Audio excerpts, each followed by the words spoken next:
শ্রাবণ মাসের কৃষ্ণপক্ষী একাদশী কামিকা নামে জগতে প্রসিদ্ধা। এই একাদশীর মাহাত্ম্য শ্রবণে বাজপেয় যজ্ঞের ফল লাভ হয়।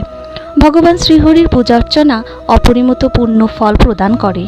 গঙ্গা, গোদাবরী, কাশী, নৈমিষারণ্য, পুষ্কর ইত্যাদি তীর্থ দর্শনের সমস্ত ফল একমাত্র কৃষ্ণ পূজার মাধ্যমে কোটি গুণ লাভ করা যায়। সাগর ও অরণ্যযুক্ত পৃথিবী দানের ফল, দুগ্ধবতী গাভী দানের ফল অনায়াসে এই ব্রত পালনে লাভ হয়। যারা পাপপুণ্য সাগরে নিমগ্ন, এই ব্রতই তাদের উদ্ধারের একমাত্র সহজ উপায়।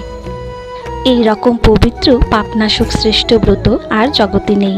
শ্রীহরি স্বয়ং এই মাহাত্ম্য কীর্তন করেছেন। রাত্রি জাগরণ করে যারা এই ব্রত পালন করেন তারা কখনো দুঃখ দুর্দশাগ্রস্ত হন না।